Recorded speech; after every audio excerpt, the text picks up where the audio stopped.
تسليما اللهم صل على سيدنا مولانا محمد وعلى سيدنا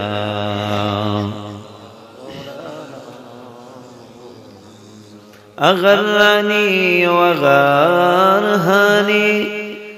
غلام में अंत सुल्तानी दिगर चीज़े नमीदानम अग़िथनी या रसूल अल्लाह।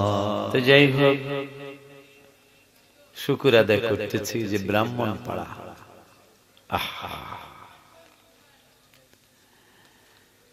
ব্রাহ্মণ পাড়া শ্যামা সব সাক্ষী। এই পাইলট স্কুল ময়দানে ভগবান হাই স্কুল ময়দানে বক্তা অনেক আসছে, এখনো আসতেছে। আমি একজন বক্তা ছিলাম যিনি 13 বছরের মধ্যে একবারও আমার কামাই হয় নাই, প্রত্যেকবারই আমি আসি। বক্তা সব চেঞ্জ হয়েছে। সুফিয়ান ভাই এবার আসলে পরের বার আসে নাই, নুরি ভাই এবার আসলে পরের বার আসে নাই, নুরুল ইসলাম ফারুকী রহমতুল্লাহ আলাইহি এবার আসলে পরের বার আসেন নাই। কিন্তু আমি যে 13 বার করার পর আমার পীর ভাইরা মাহফিলটা বন্ধ হয়ে গেল। আমার পীর ভাইরা তো করতো আমার মুকবাজার হুজুর কেবলার স্মরণে আগমনে। এই 13 বার কিন্তু আমার কাজা ছিল না, আমি প্রতিবার আসছিলাম। আলহামদুলিল্লাহ, এতে আমার মুর্শিদ কেবলা বড় একটা দোয়া যে আমার পীর ভাইদেরকে ছাড়িয়ে ফেলছেন যারা আমার পীর ভাই না। আপনাদের কুমিল্লা বড়ুরা থানা জলম কলেজ ময়দানে এই 26 তারিখ যেদিন নির্বাচন হয়েছে, এই 26 তারিখ তাহিরিয়ার আমি একসাথে প্রোগ্রাম করলাম। এবার যাওয়ার পরে হলো আমার 14 বার, এবং ঘোষণা আসছে যে যতদিন আপনি বাঁচছেন ততদিন আমাদের এখানে আসতে হবে। এটা আমার জন্য বড় দোয়া। কেরানীগঞ্জ থানা, ঢাকা কেরানীগঞ্জ থানা, রাজেন্দ্রপুর বাস স্টেশন, এটার পাশের গ্রাম আলিয়াপাড়া। এই আলিয়াপাড়ার কেন্দ্রীয় জামে মসজিদে গত বছর পর্যন্ত হয়েছে 16 বার একই স্টেজে। সব বক্তা চেঞ্জ হয়েছে, আমাকে আমার বাবারা চেঞ্জ করেন নাই। অথচ একজনের ওয়াজ 2-3 বার শুনলে তো আর শুনতে মন চায় না। এইবার গেলে হবে 17 বার কেরানীগঞ্জ আলিয়াপাড়া কেন্দ্রীয় জামে মসজিদে, ঠিকানা দিয়ে দিলাম। এবার গেলে 17 বার হবে। ঠিক এইটা আমার আল্লাহর দয়া, রাসূলের সাল্লাল্লাহু আলাইহি ওয়াসাল্লামের খাস দয়া। তো আমি কামনা করছি আল্লাহর দরবারে, দয়া চাচ্ছি আল্লাহ যেন সমস্ত দরবারগুলিরে খাঁটি সুন্নি ইমানদার ইমানি আমলি দরবার হিসাবে যেন আল্লাহ কবুল করে, আমিন বলি। কারণ আমার দ্বারা যদি সুন্নি জামাতের ক্ষতি হয়, আমার মনে হয় আল্লাহর দরবারে, রাসূলের দরবারে আমরা জবাব দিতে পারবো না। হুজুর ভাইজানের দরবারে আমি গেছিলাম, হুজুর কেবল জিয়ারত করে আসছি আমি গত মাসে। গত মাসে রাত 2টায় ঢুকছি আমি। পাশেই মাহফিল ছিল, হুজুরের নাতি ছিল মাহফিলে। আরে ওর নাম জানি কি, না আরেকজন আছে ছোট যে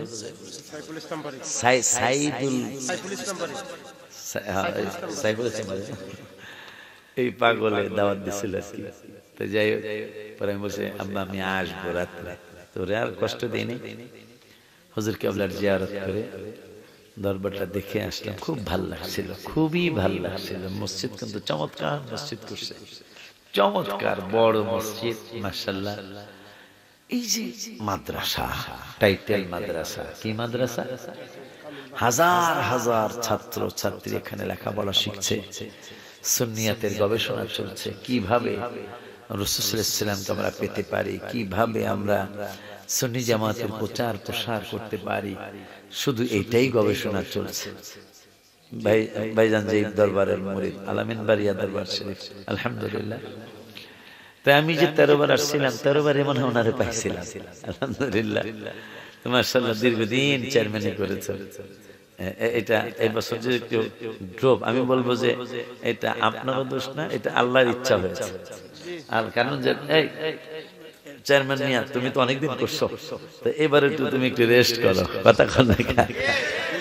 আমার থানা, আমার ইউনিয়নের যে চেয়ারম্যান আমার ক্লাসমেট, ও মাদ্রাসায় পড়ছিল, ও 17 বছর পর ও এবার ড্রপ দিচ্ছে, আলহামদুলিল্লাহ। ড্রপ মানে এবার অন্য আরেকটা লোক পাশ করে, কিন্তু 17 বছর চেয়ারম্যানই করা, 19 বছর চেয়ারম্যানই করা সোজা কথা না, কিন্তু অনেক কঠিন জিনিস, এটা কি সোজা কথা নাকি? তো যাই হোক আমার ভাইয়েরা, আমার বাবারা, আমি অনুরোধের সুরে আপনাদের কিছু কথা শুনিয়ে যাব, যে কথাগুলি শুনে মনে রেখে আমার সুন্নি জামাতের উপকারের জন্য কাজ করতে হবে, নারে কিন্তু রাসূলের দরবারে মুখ দেখানো যাবে না। আব্বাজান, বাবাজান, সুন্নি জামাতের পূর্বের যারা ছিল, যেমন যাদের শানে আমার আল্লাহ কোরআনুল কারীমে কুদরতি জওয়ান মুবারকে বলেছেন রাদিয়াল্লাহু আনহুম ওয়া রাদওয়ান, যেই পূর্বের মুসলমানদের ব্যাপারে আল্লাহ বললেন, হাবিবের সাহাবীদের ব্যাপারে বললেন, আমি সাহাবীদের প্রতি সন্তুষ্ট, সাহাবীরাও আমি আল্লাহর প্রতি সন্তুষ্ট। ওই আল্লাহ বললেন, ইন্নাল্লাযীনা ইউবাইয়ুনাকা ইন্নামা ইউবাইয়ুনাল্লাহ। ওই আল্লাহ বললেন সাহাবীদের উদ্দেশ্য করে, ও সাহাবীরা, তোমরা যে আমার হাবিবের হাত মোবারকে হাত দিয়া বায়াত গ্রহণ করছো, তোমরা তো হাবিবের হাত মোবারকে হাত দাও নাই, পক্ষান্তরে তোমরা আমি আল্লাহর কুদরতি হাতে হাত দিয়েছো। ওই আল্লাহ 26 পারার 12 পৃষ্ঠায় সূরাতুল ফাতহ, এইটার সম্ভবত 20 নম্বর আয়াতে বললেন, লাকাদ রাদিয়াল্লাহু আনিল মুমিনিনা ইয ইউবাইয়ুনাকা তাহতাশ শাজারা। আমার আল্লাহ বললেন, হাবিব, ও হাবিব, আমি আপনার সাহাবী মুমিনদের প্রতি সন্তুষ্ট। পরবর্তী বক্তা তার নিয়ে আসতে বেশিক্ষণ আমি করতে পারবো না, আমি কষ্ট পেয়ে গেলে আপনার ভালো হবে। আব্বাজান, বাবাজান, আমার আল্লাহ সুবহানাহু ওয়া তাআলা কুরআনুল কারীমে 26 পারায় 12 পৃষ্ঠায় সূরাতুল ফাতহার 20 নম্বর আয়াতে আমার আল্লাহ বললেন, লাকাদ রাদিয়াল্লাহু আনিল মুমিনিন। বন্ধু, আপনার সাহাবীরা মুমিন, এদেরকে জানিয়ে দেন আমি এদের প্রতি সন্তুষ্ট। প্রধানমন্ত্রী আমার মা হাসিনা, আমি ওনার দেশের ছেলে, আমি ফরিদপুরের ছেলে, যদি বলে যে ব্রাহ্মণপাড়া জসিম চেয়ারম্যানের প্রতি আমি খুশি, আমার মনে হয় ওনার যত ধরনের আনন্দ আছে উনি করবে। যেই আল্লাহ প্রধানমন্ত্রী বানায়, যেই আল্লাহ প্রধানমন্ত্রীত্ব ছিনিয়ে নেয়, ওই আল্লাহ বললেন, হাবিব, আপনার কাছে যারা বায়াত হয়েছে আমি আল্লাহ ঘোষণা করলাম এদের প্রতি আমি আল্লাহ সন্তুষ্ট। এখন এদের প্রতি যে সন্তুষ্ট হলেন, এরা আবার কি সন্তুষ্ট আমার নূরের নবীকে করলেন। নবী যেদিন হিজরতের পাহাড়ে গেলেন, হিজরতের পাহাড়ে গেলেন, আবু বকর সিদ্দিক সঙ্গী। হিজরতের পাহাড়ে যাওয়ার পরে ওই গুহাতে আমি 3বার ঢুকেছিলাম। আমার জীবনে জিহ্বা দিয়া আমি যত কিছু চেটেছি, কিন্তু যেই গুহার মধ্যে নবী সাল্লাল্লাহু আলাইহি ওয়াসাল্লাম 3 দিন 3 রাত ছিলেন, ওই গুহার পাথরগুলি আমি জিহ্বা দিয়ে চেটে চেটে বলেছিলাম, পাথর তুমি কত বড় ভাগ্যবান পৃথিবীর। কারণ 4 ইমাম, ইমাম আবু হানিফা, ইমাম শাফি, ইমাম মালিক, ইমাম আহমদ ইবনে হাম্বল, 4 ইমাম তারা একসাথে 4 জন ফতোয়া দিয়েছে রওজার মাটি বড়ই নিয়ামত, আরশের চেয়ে দামি জায়গা 4 ইমামের মত। বাবা 4 ইমামের মত, চলো সবাই মাটি মাখিতে, দয়াল নবী মায়ার নবীর রওজা দেখিতে, চলো মোরা নবীর বাড়িতে, মায়ার নবী দয়ার নবীর রওজা দেখিতে। বাবা 4 ইমাম ফতোয়া দিয়েছেন রওজা মুবারকের যে মাটির মধ্যে নবী সাল্লাল্লাহু আলাইহি ওয়াসাল্লামের শরীর মুবারক লাগা, এই শরীর মুবারকের লাগার যে জায়গাটা আল্লাহর আরশ যত দামি, নবী সাল্লাল্লাহু আলাইহি ওয়াসাল্লামের যেই জায়গাটা শরীর মুবারকের সাথে লাগা, এইটা আরশ থেকে আরো দামি। 4 ইমামের ফতোয়া। এখন আমি টেনশনে পড়ে গেলাম। আমি 3 বার ঢুকেছি ওই গুহার ভিতরে। প্রথমবার আমার স্ত্রীকে নিয়ে গেলাম, আমার বাচ্চা কাচ্চা ছিল না। আমি উসিলা তালাশ করলাম কোন ভাবে আমাকে আল্লাহ বাচ্চা দিতে পারে, কোন উসিলায় আমার আল্লাহ আমাকে বাচ্চা দিতে পারে। সেই কথা চিন্তা করে আমি স্ত্রীকে 3 বার হজ করাইলাম, 2 বা 3 বার উমরা করাইলাম। লাস্টে এমন একটা কাজ হলো, আমি স্ত্রীকে নিয়ে ঢুকলাম হিজরতের পাহাড়ে। সেখানে আবু বকর সিদ্দিক রাদিয়াল্লাহু তাআলা গিয়ে বলেন, নবী গো, ও গো নবী, ইয়া রাসূলুল্লাহ সাল্লাল্লাহু আলাইহি ওয়াসাল্লাম, আপনি একটু দাঁড়ান, আমি ভিতরে ঢুকবো, দেখি কোনো ময়লা আবর্জনা আছে কিনা, আমি পরিষ্কার করে আসি, আর কোনো পোকামাকড় থাকলে সেগুলো আমি মেরে ফেলি। নবী সাল্লাল্লাহু আলাইহি ওয়াসাল্লাম মুস্কি হাসি দিয়ে, আবু বকর কেন? আপনাকে কোনোভাবে কোনো কিছু যেন কষ্ট দিতে না পারে, এই জন্য আগে আমি পরিষ্কার করব গুহাটা, এরপরে ইয়া রাসূলুল্লাহ আপনাকে ঢুকতে বলবো। নবী সাল্লাল্লাহু আলাইহি ওয়াসাল্লাম বললেন, আবু বকর যাও ঢুকো। আবু বকর সিদ্দিক রাদিয়াল্লাহু তাআলা ময়লা আবর্জনাগুলি পরিষ্কার করে, পোকামাকড়ের গর্তগুলি বন্ধ করে, অনেক কথা সেগুলি বলবো না।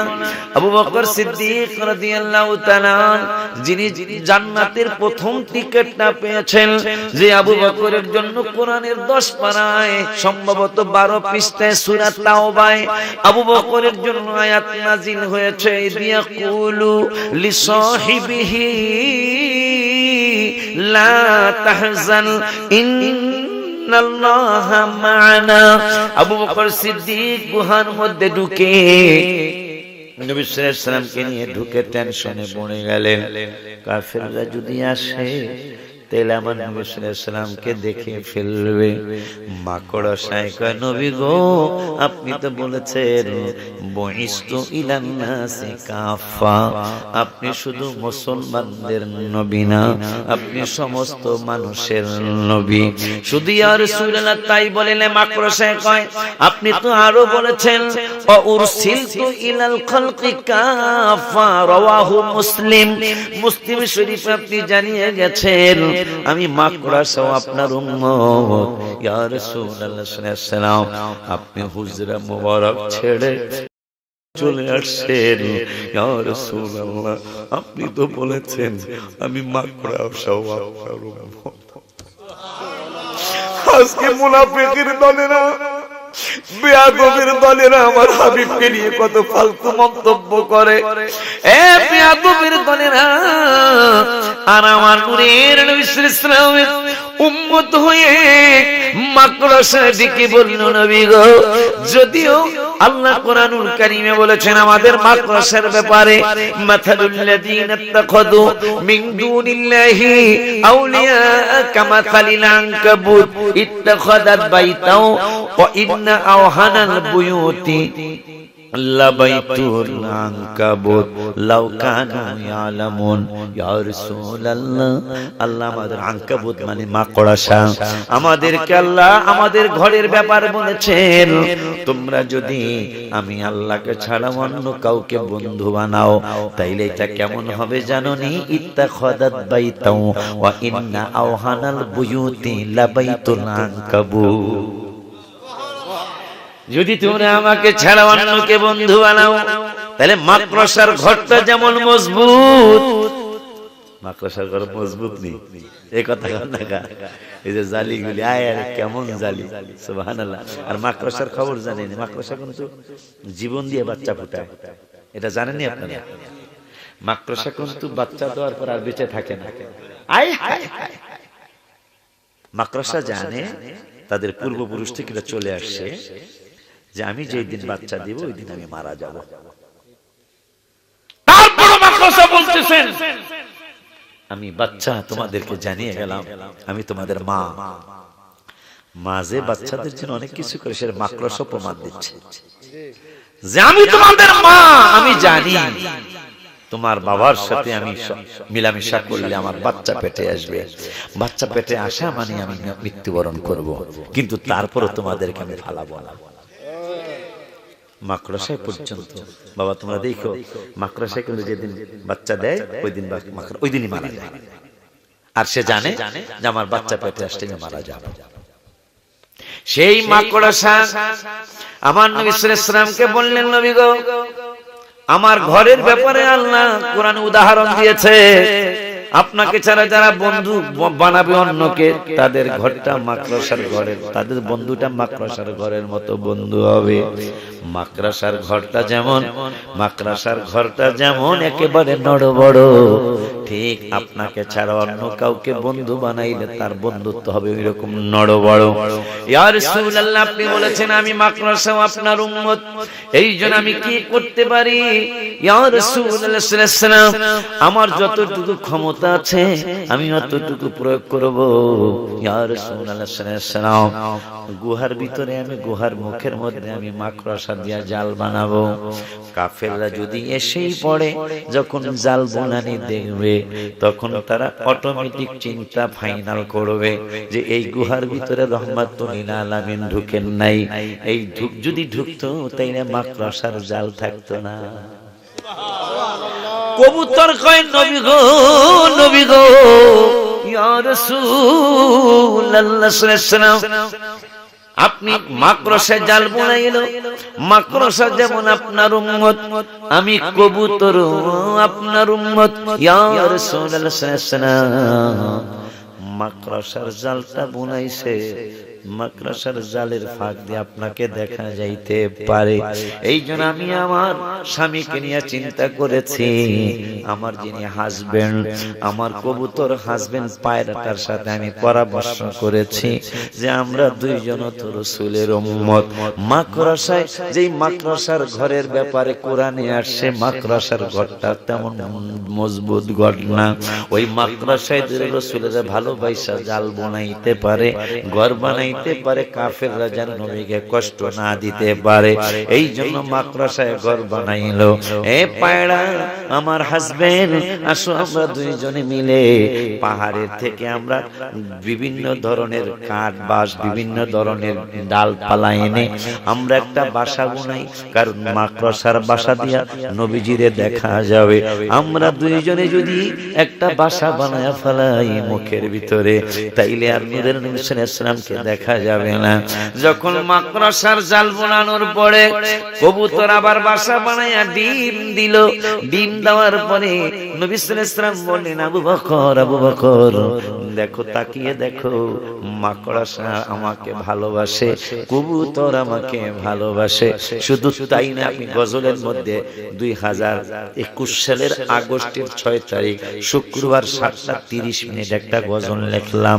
নামাজের ভিতরে কাউকে সালাম দেয়া যায় না, নামাজের ভিতরে কাউকে সালাম দেয়া যায় না, নবীকে সালাম না দিলে নামাজ তো ভাই হয় না। সুবহানাল্লাহ। কবুতরে এর আগেরটা হলো চমৎকার ঘটনা রে ভাই, হাদিসেতে আছে, নবীর কদম পাকে উঠে সেজদা করিয়াছে। আবু জাহেল মার্কা মানুষ নবীকে চিনে না, আবু জাহেল মার্কা মানুষ নবীকে চিনে না, নবীকে সালাম না দিলে নামাজ তো ভাই হয় না। কবুতরে নবীর কাছে করলো বিচার দাবি, বাচ্চা পাই না হয়তো বায়ে নেছেন কোন সাহাবী, কে এনেছ বাচ্চা কবুতরের তাড়াতাড়ি দাও না। অনেকেরই কোরআন হাদিস বোঝার বয়স চলে গেছে, কিন্তু আমার গজলের এই দুইটা কুলি বোঝার বয়স সবার আছে। যে পৃথিবীতে আমার চেয়ারম্যান ভাইরা নামাজে সালাম দিলে হবে না, আমার মা প্রধানমন্ত্রী, আমি ওনার দেশের ছেলে, আমার মা প্রধানমন্ত্রীর সালাম দিলে নামাজ হবে না, আমার বাবা প্রেসিডেন্টকে সালাম দিলে নামাজ হবে না। আল্লাহ কুদরতি সংসদে বিল উত্থাপন করে আল্লাহ বিল পাস করেছেন যে আমার নামাজে আমার হাবিবের সালাম না দিলে নামাজ হবে না। এই জন্য গত আগে আমি গজলটা লিখেছি, নামাজের ভিতরে কাউকে সালাম দেয়া যায় না, নামাজের ভিতরে কাউকে সালাম দেয়া যায় না, নবীকে সালাম না দিলে নামাজ তো ভাই হয় না। আমার নবী সাল্লাল্লাহু আলাইহি ওয়াসাল্লামকে আবু বকর, আর আবু বকরকে গুহায় ঢোকার আগে বলেছিলেন, আবু বকর, ও আবু বকর, আমার সিনা মুবারকে আসো। আবু বকর সিদ্দিক রাদিয়াল্লাহু তাআলা বললেন, কেন গো নবী? কয়, পাগলা রে, তুমি আমার দুনিয়ার গর্তটা পরিষ্কার করেছো, তোমার জন্য একটা সুখবর আমি দিয়ে যাই। আবু বকর সিদ্দিক রাদিয়াল্লাহু তাআলা বলেন, নবী গো, কি শুভ সংবাদ আপনি আমার জন্য দিবেন? কয়, তুমি আমার দুনিয়ার হিজরতের পাহাড়ের গুহাটা পরিষ্কার করেছো, আমি প্রবেশ করে যাই। আবু বকর, আয় আমার ছিনায়, আয় আমার ছিনা মুবারকে আয়, তুমি আমার দুনিয়ার গুহাটা পরিষ্কার করেছো, আমি ওয়াদা দিয়ে যাই, আমি প্রমিস করে যাই, তোমার অনেক পূর্বে আমি রওজা মুবারকে যাব, আমার পাশেই তোমার জায়গা হবে, তোমার কবরের গর্তটা আমি ওয়াদা দিয়ে যাই, তুমি আমার হিজরতের পাহাড়ের গর্ত পরিষ্কার করেছো, তোমার অনেক পূর্বে আমি রওজা মুবারকে যাব, তোমার কবরের গর্তটা আমি যায় পরিষ্কার করে রাখবো। ওই আবু বকর সিদ্দিক রাদিয়াল্লাহু তাআলা তিনি ইন্তেকাল মুবারকের পূর্বে তিনি কেমন হালে সুন্নাতুল জামাত ছিলেন, আমাদেরকে কি শিক্ষা দিয়ে গেলেন আবু বকর সিদ্দিক রাদিয়াল্লাহু তাআলা? তিনি শিক্ষা দিয়ে গেলেন, ওরে দুনিয়ার মানুষ, আমি আবু বকর সিদ্দিক জান্নাতের টিকিট পেয়েছি, আমি আবু বকর সিদ্দিককে সিদ্দিক টাইটেল আমার নূরের নবী সাল্লাল্লাহু আলাইহি ওয়াসাল্লাম দেয় নাই, আমাকে সিদ্দিক আকবর টাইটেল দিয়েছেন আমার আল্লাহ। ওই আল্লাহ রাব্বুল আলামিনের আমি নামাজ কাজা করি নাই, আমি হাবিব সাল্লাল্লাহু আলাইহি ওয়াসাল্লামের সাহাবতে সেই ছোট্টকাল থেকে আমি হিজরতের সাথী, আমি বিভিন্ন হিজরতের সাথী, আমি ছোট্টকালের সাথী, সব সময়ের সাথী হওয়ার পরে আমি এত নামাজ পড়লাম, কোরআন তেলাওয়াত করলাম। আজকে কোরআন নিয়ে কত বাহাদুরি কত জনে করে। আমার আল্লাহ রাব্বুল আলামিনের দোস্তের শ্রেষ্ঠ সাহাবী আবু বকর সিদ্দিক রাদিয়াল্লাহু তাআলা বললেন, শুনে নাও, আমি এত বড় ইবাদতকারী, জান্নাত জান্নাতে টিকিট পাইলাম, আমার জন্য কোরআনে আয়াত নাযিল হয়েছে, এরপরও আমি তোমাদেরকে শিক্ষা দিয়ে গেলাম। আমার তাহাজ্জুদ কাজা নাই, সালাতুত তাসবিহ কাজা নাই, লা ইলাহা ইল্লাল্লাহর জিকিরের অভাব নাই, আমার বিভিন্ন তাসবিহ তাহলিলের অভাব নাই, আমার দান সদকার অভাব নাই। এরপরেও আমি তোমাদের উম্মতে মুহাম্মাদীদেরকে শিক্ষা দিয়ে গেলাম। আমি আবু বকর সিদ্দিক ইন্তেকালের পূর্বে তিনজন খলিফা তখনও বেঁচে ছিলেন, ওমর, ওসমান, আলী রাদিয়াল্লাহু আনহুম, তিনজন খলিফা বেঁচে ছিলেন। শুধু তাই নয়, 1,14,000 মতান্তর 1,24,000 মতান্তর 1,40,000 সাহাবী, তবে 1,14,000 এর কম নয়, 1,40,000 এর মনে হয় বেশি নয়।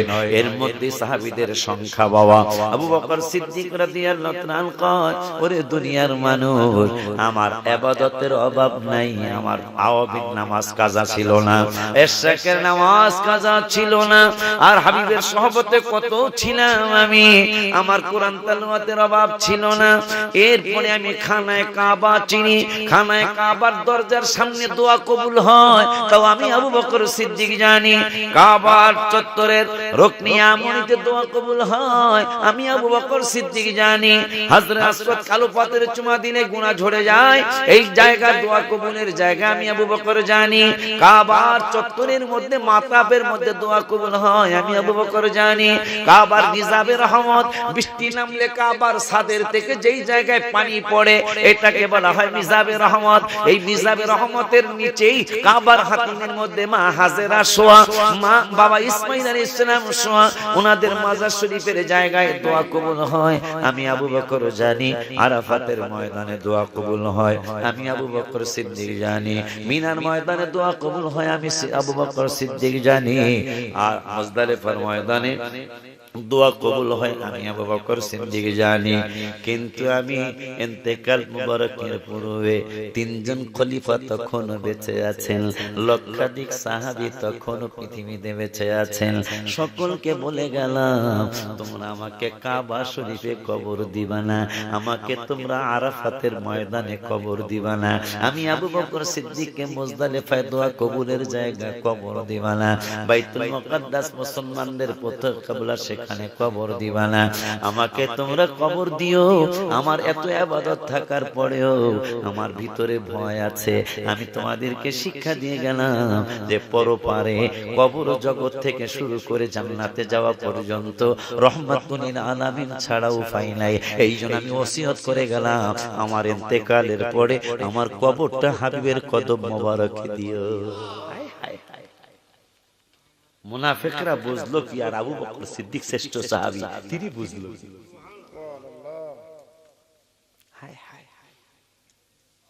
আজকে মুনাফিকেরা আল্লাহর পরে কোরআনের স্লোগান দেয়, আর আমার আল্লাহ আল্লাহর পরে রাসূলের স্লোগান দেয়। মাশাআল্লাহ, মানুষ যে কজনই পাইছি একবার মনোযোগ দিয়ে আমার কথাগুলি শুনতেছে। আসলে ভালো হইছে, দেরি করে আই ভালো। অনেক বছর পড়াইছি, দেখি তারা কয় হুজুরে শিখুন হইছে না মোড়া হইছে, এলো দেখি আই। আর হুজুরের কি অবস্থা এটা তো জানি। যাক, আজকে বেশি কষ্ট করতাম না, ইনশাআল্লাহ 8 তারিখে আমি বেজোর আসতেছি। এটা মনে কাছেই তো মনে 8 তারিখে বেজোরা মেইন টাইমে মাইক ধরবো ইনশাআল্লাহ, 10টায় মাইক ধরবো ইনশাআল্লাহ। বলেশ্বর হলো সন্ধ্যায়, বলেশ্বর পালপাড়ার ওখানে সন্ধ্যায়। তো ওখান থেকে তাহিরিয়ার আমি আসবো, তাহিরি আমার আগে ওয়াজ অথবা আমার পরেও করবে ইনশাআল্লাহ বলেশ্বর। আর বেজোরা করবো 10টায় ইনশাআল্লাহ, রাত্র 10টায় আমি মাইক ধরবো ইনশাআল্লাহ 8 তারিখে। 22 তারিখে হলো ব্রাহ্মণপাড়া ঈদগাহ ময়দানে, না 25 তারিখে হলো নাইগো চেয়ারম্যান সাহেব গ্রামে। 25 তারিখে অনেকদিন পর ব্রাহ্মণপাড়া আইতেছে, আপনার কোনো সমস্যা আছে? আমি কোনো ক্ষতি করতাম না, তবে বেদ্যপদের গোমর ফাঁক করে দেওয়া যাবে ইনশাআল্লাহ। এরা খালি কয়, এরা কত বড় বাটপা, কয় কোরআন হাদিসের বাইরে আমরা চলবো, অথচ চলতেছে হাজার হাজার বিষয়। দোতলায় নামাজ পড়া কথা কয়, একটা দুই একটা কয়ে যায় ঈদগাহ কমু আর রাজুরা কমুনে বাকি দেয়। দোতলায়, মসজিদের দোতলায় নামাজ পড়া, এটা কোন হাদিসে আছে? এটা কিয়ামত পর্যন্ত জানতে চাই। আগামীকাল না শুধু আমি তো আবার আসতে আছি যে এই ভাইরা জোরে আমি কইতে চাই কথা আছে না কিছু ভাই বেড়াদার আমাকে ফায়দা হয়েছে কথা কন না। বিদেশ গেলে কি পণ্ডিত হইয়া হে ভাইরা কথা কয় না, কি পণ্ডিত গো, খালি বেদাত আর হারাম আর শিরক। যদি বলা হয় যে ভাই তুমি আরবিতে বেদাত বানান করো, পারবো না। হাই রে বেদাত রে, আয় নাবির নিচের থেকে কথা কয় না। এই ভাইজানরা কয় আমরা হাদিসের বাইরে চলবো না, চলবো না হাদিসের। মসজিদের দোতলায় নামাজ পড়া এইটা কোন হাদিসের রেফারেন্স আমি জানতে চাই। যেহেতু হাদিসের বাইরে চলবেন না, তা আপনাদের অনেক মসজিদ তো দেখছি 5 তলা 6 তলা। এই রূপগঞ্জ একটা মসজিদ বানাইছে যারা মেন রাস্তার পাশে, একবারে 7 তলা না 8 তলা। এখন 7 তলায় যে নামাজ পড়া এটা কোন হাদিস দ্বারা সাবেত? কারণ রাসূলের জামানায় তো দোতলা মসজিদ ছিল না। মুসলমান এরা আমাদেরকে কত বিলাপ দিচ্ছে, কত মিথ্যা মিথ্যা ভাবে আমাদেরকে বলছে। কারণ এরা আমরা ফিকহ মাযহাব মানে অত মাযহাব মানতেছে। কারণ দোতলায় নামাজ পড়তে হলে মাযহাব লাগবে, দোতলায় নামাজ পড়া হাদিস দিয়া সম্ভব না। কথা কয় না কেন? কারণ রাসূলের জামানায় দোতলা মসজিদ ছিল না, সব মসজিদ একতলা ছিল। সান্দুর বাপেরা মোবাইলে যে বিয়া হয় এটা কোন হাদিস দ্বারা প্রমাণিত? একটা হাদিসও পাওয়া যাবে না। কারণ রাসূলের জামানায় মোবাইল ছিলই না, কি এর বিয়া টিয়া কথা ঠিক না? মোবাইলে আমেরিকার মায়া বাংলাদেশের ব্রাহ্মণ পাড়ার দীর্ঘবীর ফোলা মোবাইলে বিয়া হইতেছে, এত টাকা দেন মোহর ধার্য করিয়া, এত টাকা উসুল দিয়া উপস্থিত সাক্ষীগণের সামনে মুহাম্মদ সাল্লাল্লাহু আলাইহি ওয়াসাল্লাম শরীয়ত মোতাবেক এই সাক্ষীগণের সামনে ওনার ওকালতিতে নিকাহ দিলাম মোবাইলে। এইটা কোন হাদিসে আছে? হাদিসের বাইরে বলে যাইবেন আপনারা। এরা হাজার এরকম যদি আমি দেখাই হাজার হাজার দেখাইতে পারবো যে যেটা হাদিসে নাই কিন্তু তারা পালন করতেছে। এই যে ইসলামী ব্যাংকে লেনদেন করেন, কথা কোন না, 1 বছর পরে আপনার 600 টাকা, আগে একটু বেশি ছিল আর একটু কম দেয়, এই 600 টাকা 700 টাকা 800 টাকা ফিক্সড ডিপোজিট করলেন, এটা কোন হাদিসে আছে? এইটা জায়েজ না না জায়েজ? হ্যাঁ যাইদেই না, হ্যাগো দোষ দেনা, ব্যাংকের আলাদা দোষ দেনা, এই আলে হাদিস ভাই কথা কইতাছি, এরা হাদিসের বাইরে বলে যাইবো না। তখন এই যে ব্যাংকে রাখা হইলো টাকাটা, ইসলামী ব্যাংক, অন্য ব্যাংক বাদ দিলাম, সোনালী জনতা, উত্তরা, অগ্রণী, এগুলা কইলাম না, ইসলামী ব্যাংকের কথাই কইলাম। ইসলামী ব্যাংকে টাকা রাখা হলো, এটা একসাথে 2 লাখ টাকা রাখছেন আপনি, এটা কি জানি দেয়ারা ফিক্সড ডিপোজিট করলেন, এটা ভাইরা কয়ে দিছে 650 বা 700 টাকা করে দিমু। এখন এই যে 700 750 টাকা দিয়া এই আপনারে দিব 1 বছরে, প্রতি মাসে, এখন এইটা হালাল না হারাম? এইটা কোন হাদিস দিয়া প্রমাণ করবেন আমাকে কইরা দেখা। কিয়ামত হয়ে যাবে, কারণ ব্যাংক রাসূলের জামানাতে ব্যাংক ছিল না, ঠিক কি না বাবা? নবীজির জামানায় ব্যাংক ছিল না, তাইলে এই ব্যাংকের কথা হাদিস আসার প্রশ্নই আসে না। তাইলে এটা এই লেনদেন মানতে হলেই তো মাযহাব লাগবে, ফাঁকা লাগবে, কথা কয় না? পাগলা পাগলারা তিতা মিঠা বোঝে না, পাগলা গজিলা দিও না। আবার ভাইরা তো 22 তারিখ হলো ঈদগাহ ময়দানে, ব্রাহ্মণপাড়া ঈদগাহ ময়দানে মেইন টাইমে ধর্ম মাইক ইনশাআল্লাহ, আর নাই ঘরেও ইনশাআল্লাহ মেইন টাইমে মাইক ধরবে ইনশাআল্লাহ বাইরের গ্রামে। আর বেজোড়াও ইনশাল্লাহ মেইন টাইম 9টা 9:30 10টা আর কি। এই সময় ইনশাল্লাহ আমি 3টা মাহফিলে মাইক ধরবো ইনশাল্লাহ। আজকে আমি বুড়া মানুষ, আমার ভাতিজা আমার শেষ কাটালে বাড়াইছে, ওকে দুইজনের মধ্যে আমি বুড়া না, কথা পাইলা দুইজনের মানে বয়স আমার বেশি হইব, বয়স দেখতে যাই দেখা যায়, আমি মুরব্বী আর কি। তো শেখ সাদি আবার বড় হয় কিনা জানি না, বাতি যায় বড় হয় কিনা জানি না, বড় হইব না মনে হয়, বড় হইব না মনে হয়। যাই হোক, তো দেখেন ওরা দুই পাগলে আমার আগে স্টেজ উঠছে। তো যাই হোক, আমি ভাবছিলাম, আব্বারে কইছিলাম শেখ সাদির আব্বা আমি আগে করবো না, আমি এখন বয়স হইতেছে না। আব্বা ছেলে ভদ্র, শেখ সাদির প্রতি আমি খুশি, অনেকের প্রতি আমি খুশি না, কিন্তু আমি বলিও না। আমার আব্বার প্রতি আমি খুশি থাকি, কেন? ভদ্র ছেলে, এমনি আর কিছু যাই হোক না হোক, একটা ভদ্রতা আছে। এই আরো দু একজনের কথা আমি বলতে পারবো, যে ভদ্র আলেম, ভদ্র বক্তা, আলহামদুলিল্লাহ অনেক ভদ্র, যাদের জন্য দোয়া চাওয়া লাগে না, অটোমেটিক দোয়া আসে। বক্তার অভাব নাই, ভাইরাও বলতে পারবে, রাজনীতি করছে, করবে, অভাব নাই, কিন্তু ভদ্রতার অনেক অভাব। আমি সেই অলিউল্লাহ আপনাদের ব্রাহ্মণপাড়া বুড়িচঙ্গে সেই 25 বছর আগে আমি ঢুকেছিলাম, জামা মনে করেন সাদা জামা নিয়ে ঢুকছিলাম, এখন পর্যন্ত আমার জামায় দাগ লাগে নাই, আল্লাহ মেহেরবানি। এটা আপনাদের সুন্নি ভাই বাবা মাদের দোয়া। এই জন্য আমি অনুরোধ করব, এই দরবারের সাথে যারা সংশ্লিষ্ট আছে, আপনাদের দ্বারা যেন সুন্নিয়াতের কোনো বদনাম, আমার মনে এর চেয়ে ভালো পরামর্শ আর কিছু দিতে পারবো না। আমি এমন ভাবে চলতে হবে, আমি এমন ভাবে বলতে হবে, এমন ভাবে আমি কাজ কারবার করতে হবে, যেন আমার আহলে সুন্নাত ওয়াল জামাতের বদনাম না হয়। এই যে আপনারা আমাকে নিয়ে, আমার যদিও গর্ব করার কিছু নাই, তারপর অনেকে আপনারা আমাকে নিয়ে একটু গর্ব করেন, যে এই যে দেখো আশিক হুজুর সেই 24 বছর আগে, 25 বছর 26 বছর আগে তিনি বক্তৃতার মঞ্চে আসছেন। ফেসবুক খুলে দেখেন, ইউটিউব খুলে দেখেন, যারা আমার বিরোধী এরা পর্যন্ত আমারে গালি দেয় না। সুন্নিরা তো গালি দেয়ই না, ওহাবিরাও কিন্তু আমারে, আল্লাহ শুকর আদায় করি, আমারে গালি দেয় না। একটু চিন্তা করে আমাকে গালি দিতে, এই লোকটার ব্যাপারে কি বলবো। বাজান, আপনারা কি ব্রাহ্মণপাড়ার মানুষ?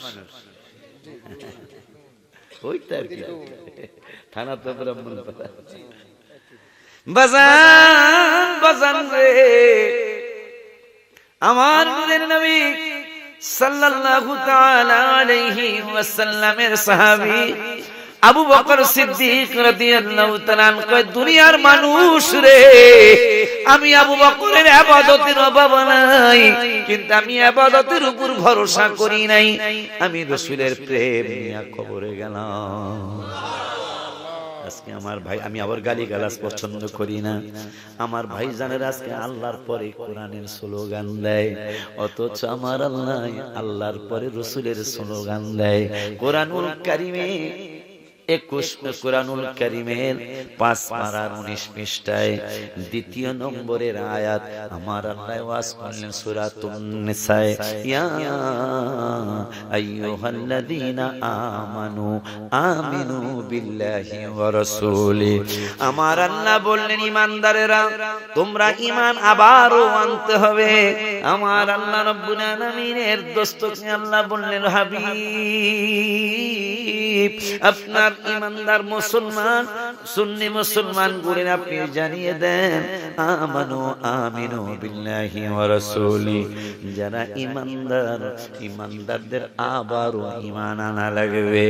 এখন আল্লাহকে যদি পাইতাম, জিগাইতাম, মাওলা ঈমানদার তো ঈমানদার, ঈমানদার আবার কিসের ঈমান আনা লাগবে? আমার আল্লাহ এক আয়াতের ব্যাখ্যা আরেক আয়াত দিয়া করেছেন, এক হাদিসের ব্যাখ্যা আরেক হাদিস দিয়া আমার নূরের নবী সাল্লাল্লাহু আলাইহি ওয়াসাল্লাম করেছেন। ওই নূরের নবী সাল্লাল্লাহু আলাইহি ওয়াসাল্লামকে আমার আল্লাহ জানাইলেন, বন্ধু গো, যেহেতু ঈমানদার তো ঈমানদার, আমি আল্লাহ ঈমানদারদেরকে আবার ঈমানের দাওয়াত দিয়েছি। এখন ঈমানদাররা বিভ্রান্তিতে পড়ে যেতে পারে। এই জন্য এটার জবাব আমি এক পারার দ্বিতীয় পৃষ্ঠায় লাস্টের আয়াতের আগের আয়াতে আমি আল্লাহ জবাব দিয়ে দিলাম। বিসমিল্লাহির রহমানির রহিম। ওয়া ইদা কিলা লাহুম আমিনু কামা আমানান নাস, তোমাদের ঈমানদারদেরকে আবারও ঈমানের দাওয়াত দিলাম আমি আল্লাহ। এই ঈমানটা কেমন ঈমান হবে? এইটা আশিকি বললে তোমরা মানবা না। তোমাদের ব্রাহ্মণপাড়ার সদর ইউনিয়নের চেয়ারম্যান বললে তোমরা মানবা না। আমি আল্লাহ তোমাদেরকে জানিয়ে দিলাম ঈমানদাররা কেমন ঈমান আনতে হবে। ঈমানদাররা তোমরা কেমন ঈমান আনবে?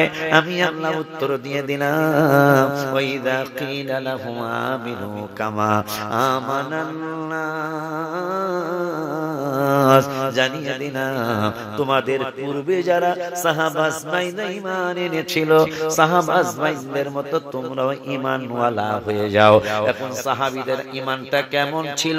এক সাহাবী হঠাৎ করে একদিন আইসা নাচতে নাচতে কয়, ও সাহাবীরা দেখো আমার হাতের চামড়া বটে গেছে, আমি চ্যালেঞ্জ দিচ্ছি একটা ব্যাপারে। কয় কি চ্যালেঞ্জ? প্রায় 92 বছর বয়স মোবারক সাহাবীর। সাহাবী কয় দেখো আমার একটা ঈমান আছে, আমার একটা চ্যালেঞ্জ আছে সারা বিশ্বে। কয় চ্যালেঞ্জটা কি? কয় আমি দেখো আমার পায়ের চামড়া বটে গেছে, আমার পিঠের চামড়া বটে গেছে, আমার গালের চামড়া বটে গেছে, ঘাড়ের চামড়া বটে গেছে, কিন্তু আমি চ্যালেঞ্জ দিচ্ছি। কয় কি চ্যালেঞ্জ? কয় আমার চুলগুলি কোনোদিন বুড়া হবে না। সাহাবা আজমাইনরা কয় কেন বুড়া হবে না? তুমি কোন দোকানের, কোন মার্কেটের, কোন কোম্পানির কলম ব্যবহার করেছো? এই সাহাবী থেকে বললেন আমি কলম ব্যবহার করি নাই। কয় তাইলে কেন চুলগুলি বুড়া হবে না? কেন চুলগুলি পাকবে না? কয় আমি নবীরে এতই ভালোবাসি, আমার হাবিবেরে আমি পাগলায় এতই মহব্বত করি, আমার বিশ্বাস হয়ে গিয়েছিল বদ্ধমূল। কয় কেমন বদ্ধমূল বিশ্বাস? কয় একদিন আমার নূরের নবী সাল্লাল্লাহু আলাইহি ওয়াসাল্লাম আমার চুলের ভিতরে একটু হাত মোবারক বুনিয়ে দিয়েছিলেন। ওই দিন থেকে আমার বিশ্বাস জন্মেছিল যে আমার হাবিবের হাত মোবারক যে চুলের মধ্যে লেগেছে, আমার পিঠের চামড়া বুড়া হতে পারে, আমার পায়ের চামড়া বুড়া হতে পারে, আমার পায়ের পেটের চামড়া বুড়া হতে পারে, আমার শরীরের সব কিছু বুড়া হতে পারে, কিন্তু আমার চুলগুলি বুড়া হবে না। কারণ কি? আমার হাবিবের হাত মোবারক লেগেছে। আমার আল্লাহ কয় ওই সাহাবীদের মতো তোমরাও ঈমানদার হয়ে যাও। শুধু তাই নয় বাজান রে, হাদিসে মুবারকে আসছে হাবিবের সাহাবী আবু মাহজুরা রাদিয়াল্লাহু তাআলা মহিলাদের মতো লম্বা লম্বা চুল রেখেছেন মাথায়, লম্বা হতে হতে পায়ের কাছে চলে গেল চুল। সাহাবা আজমাইনরা জিজ্ঞাসা, ও আবু মাহজুরা, আমার নূরের নবী সাল্লাল্লাহু আলাইহি ওয়াসাল্লাম এত এই কিচিমের চুল মোবারক তো মাথা মোবারকে রাখেন নাই, তুমি কেন এইরকম লম্বা চুল রেখেছো? আবু মাহজুরা রাদিয়াল্লাহু তাআলা তিনি চুলগুলারে একবার মুখের মধ্যে চুমা খায়া কান্দে, একবার চোখের মধ্যে লাগায়া কান্দে, একবার বুকের মধ্যে জড়ায়া ধইরা কান্দে। সাহাবীরা কয় ভাই তোমারে গালি দেই নাই, তোমাকে চর থাপ্পড় মারি নাই, শুধু প্রশ্ন করেছি চুলগুলি কেন মহিলাদের মতো লম্বা করেছো? এত লম্বা কেন করলা? নবী সাল্লাল্লাহু আলাইহি ওয়াসাল্লাম তো এইরকম চুল মোবারক রাখেন নাই, তুমি কেন তোমার মাথার মধ্যে এরকম লম্বা লম্বা চুল রেখেছো? আবু মাহজুরা তোমাকে তো গালি দেই নাই, চর থাপ্পড় মারি নাই, কোন রকমের কটু কথা বলি নাই, তুমি কাঁদছো কেন? আবার একবার চুলগুলি রে নিয়ে একবার তুমি মুখের মধ্যে চুমা খাওয়ার কান্দ, একবার তুমি চোখের মধ্যে লাগাওয়ার কান্দ, আর একবার তুমি সিনার মধ্যে জড়ায়া ধইরা কান্দ। এইটার কারণটা কি? চুল কেন কাটলো না? ভাই আমি নিয়ত করেছি চুল আমার পা পর্যন্ত প্রায় চলে আসলো, আমি নিয়ত করেছি আমার চুল যদি লম্বা হতে হতে আরো অনেক বড় লম্বা হয়ে যায়, এই চুলগুলার আমি কেচি লাগাবো না, আমি খুর লাগাবো না, বেলেট লাগাবো না। কারণটা কি? কারণ হলো এই চুলের ভিতরে রাহমাতুল লিল আলামিনের একদিন হাত মোবারক লেগেছে। যে চুলের ভিতরে রাহমাতুল লিল আলামিনের হাত মোবারক লেগেছে, ওই চুলের মধ্যে কেচি লাগানো আমি আবু মাহজুরের কাছে বেয়াদবি মনে হয়। এই চুলের মধ্যে খুর লাগানো আমি আবু মাহজুরার মনে হয় বেয়াদবি হয়ে যাবে, বেলেট লাগানো বেয়াদবি হয়ে যাবে। আর আমি খেয়াল করেছি, আমি তো ইবাদত করেছি, করতেছি, করব ইনশাআল্লাহ, কিন্তু আমার বিশ্বাস এই ইবাদতে যদি নাজাত পুরোপুরি না আসে, এই হাবিবের হাত মোবারক আমার চুলের মধ্যে ছোঁয়া লেগেছে। এই হাত মোবারকের ছোঁয়া লাগার কারণে, এই চুল আমার শরীরে থাকার কারণে আমার বিশ্বাস আমি কিয়ামতে জান্নাতের মেহমান হব। আল্লাহ যে বললেন সাহাবীদের মতো ঈমান আনতে হবে। আবু বকর সিদ্দিক রাদিয়াল্লাহু তাআলা আনহুর ক্ষুধা লেগেছে, স্ত্রীকে আম্মা জান আয়েশা সিদ্দিকা রাদিয়াল্লাহু তাআলা আনহাকে বললেন, ও আয়েশা সিদ্দিকা রাদিয়াল্লাহু তাআলা আনহার আম্মা জান আমাদের সাহাবী বোন, তাকে বললেন, ও আয়েশার আম্মা, ঘরে কি খাবারের কিছু আছেনি? আম্মা জান আয়েশা সিদ্দিকা রাদিয়াল্লাহু তাআলা আনহা আম্মা বললেন, খাওয়ার মতো কিছুই নাই। আবু বকরের কেমন ঈমান! আবু বকর সিদ্দিক মনে মনে কয়, আয়েশার আম্মা, তাইলে ঘরে যদি খানা না থাকে আমি কোথায় যাব? ক্ষুধাও তো লেগেছে। হঠাৎ করে খেয়াল হলো হাবিবের কদম মোবারকে যাব। আর এদিকে নূরের নবী সাল্লাল্লাহু আলাইহি ওয়াসাল্লাম হুজরা মোবারকে বসা আম্মা জানদের সাথে সময় দিচ্ছেন। এই সময় কোনদিন হুজরা মোবারক থেকে বের হয় না। হঠাৎ করে দেখতে পেলেন নূরের নবীর নূরানি চক্ষু মোবারকের পাওয়ার দ্বারা দেখতে পেলেন আমার আবু বকর আমার সাক্ষাতের জন্য আসতেছে। সুবহানাল্লাহ বলো। নবী সাল্লাল্লাহু আলাইহি ওয়াসাল্লাম বের হলেন, আম্মা জানরা প্রশ্ন করতে সাহস পেলেন না, ইয়া রাসূলুল্লাহ সাল্লাল্লাহু আলাইহি ওয়াসাল্লাম, এই সময় তো জীবনে কোনোদিন আপনাকে বের হতে দেখি নাই, আজকে এই টাইমে আন টাইমে কোনোদিন বের হন না, আজকে কোথায় যাচ্ছেন, কোন দিকে যাচ্ছেন, কেন আপনি এই টাইমে বের হলেন? আমার মায়ের নবী নূরে নবী সাল্লাল্লাহু আলাইহি ওয়াসাল্লামকে প্রশ্ন করলেন না। নবী তো আবু বকরকে সাক্ষাৎ দেওয়ার জন্য যাচ্ছে, আবু বকর বাড়ির থেকে আসছে, নবীর দরবারে গেলে খানার ব্যবস্থা হবে। আকীদা, বিশ্বাস, হাবিবের দরবারে গেলে খানার ব্যবস্থা হবে। এই কথাটা বলার আগে বাচ্চাটাকে দেখে আমার ছোট্ট বাচ্চাদের কথা মনে হলো।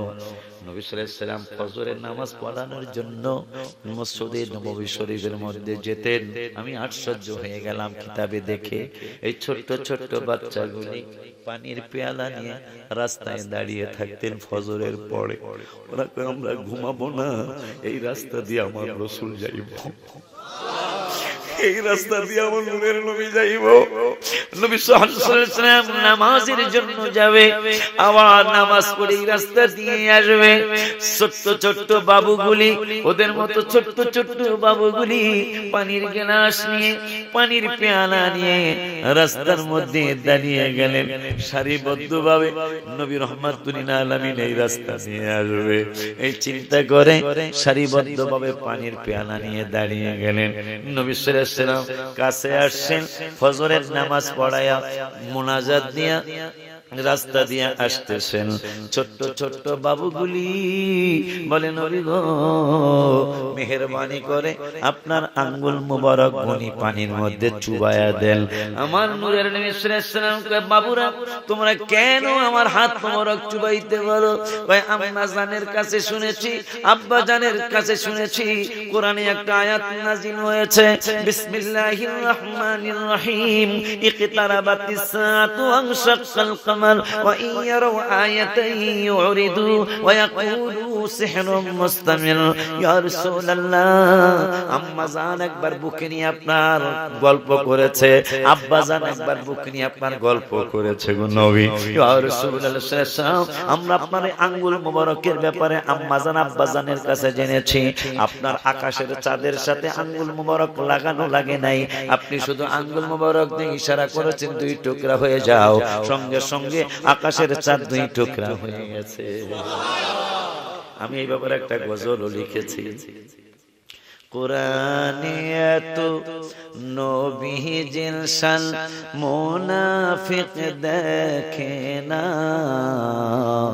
কোরআনে এত নবীজির শান মুনাফিক দেখে না, ইমানদার দেওয়ানা যেতে চায় মদিনা। শাক্কা কমর সিরাজম মুনীরা কুরআনে গোশো না, আকাশের চাঁদ ডাক দেয় নবীজি জমিনে আসো না। নবীর ডাকে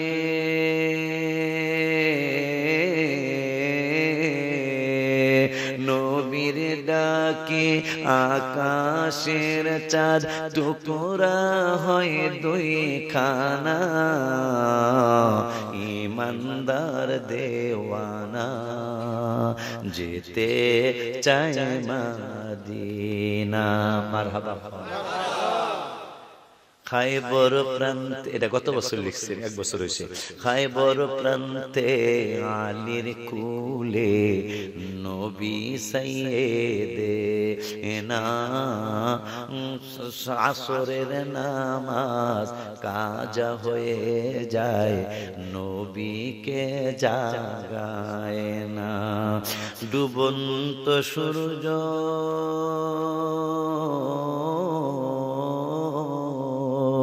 ডুবন্ত সূর্য ডাক দিয়ে কয় নবী আলী নামাজ পড়ো না, ইমানদার দেওয়ানা যেতে চায় মদিনা। ওলিউল্লাহর অল্প পুঁজি অনেক বেশি গুনাহ, তবে দুরূদ সালাম মিলাদ কিয়াম অধমের নজরানা। জীবন থাকিতে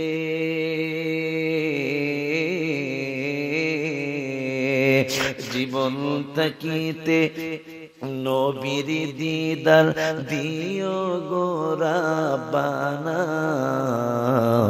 ইমানদার দেওয়ানা যেতে চায় মদিনা।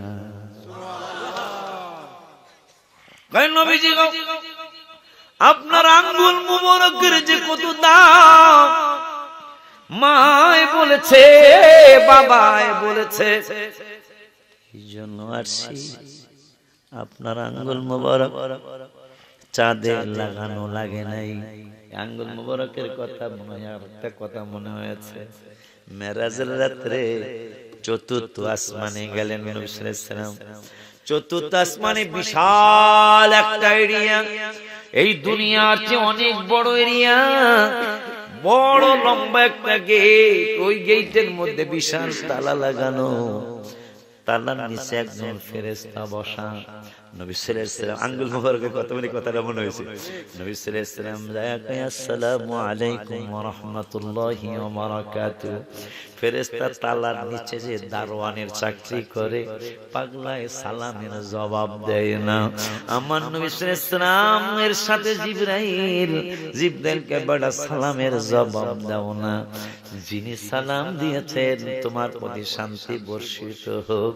এইটা এমন জবান মুবারক, যেই জবান মুবারক আমি কোরআন নিয়ে যাই, এই কোরআন এই নূরের নবীর জবান মুবারক দিয়া যতক্ষণ তেলাওয়াত না হয় ততক্ষণ পর্যন্ত কোরআন হয় না।